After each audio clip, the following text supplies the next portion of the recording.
Mila était une petite fille avec un talent spécial, tout ce qu'elle dessinait prenait vie. Un jour, dans sa chambre remplie de crayons et de papier coloré, Mila dessina un monstre amical, gros et rond, avec des yeux pétillants et un grand sourire. Elle l'appela Bob. Mais ce matin-là, quelque chose d'étrange se produisit. Alors qu'elle tournait le dos pour chercher un autre crayon, elle entendit un bruit venant du papier.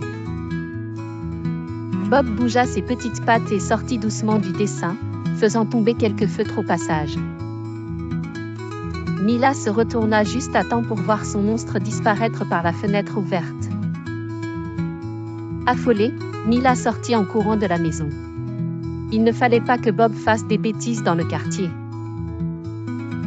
Avec son cahier de dessin sous le bras, elle commença à chercher son ami échappé.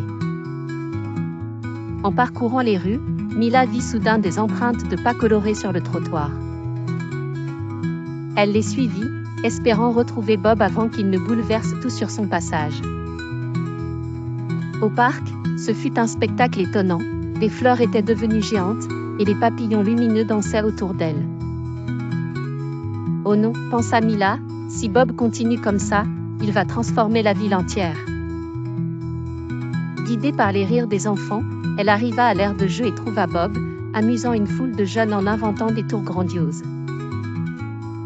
Bien que tout le monde fût ravi, Mila savait qu'elle devait récupérer son dessin avant que la situation ne devienne incontrôlable. Elle s'approcha doucement de Bob. « Viens, Bob, murmura-t-elle, retournons à la maison. » Bob hésita. Mila comprit alors qu'elle devait s'excuser. « Je suis désolée de t'avoir laissé sortir. J'ai oublié que la créativité, c'est aussi savoir être responsable. »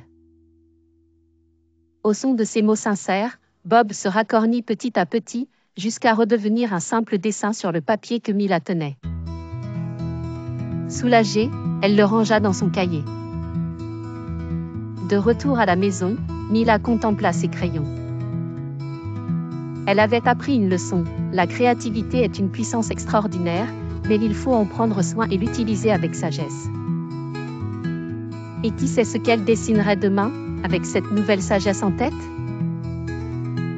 Ainsi, à la fin de la journée, Mila referma son cahier, prête à rêver de nouvelles aventures. Mais cette fois-ci, avec la promesse de toujours garder un œil sur ses dessins un peu trop vivants.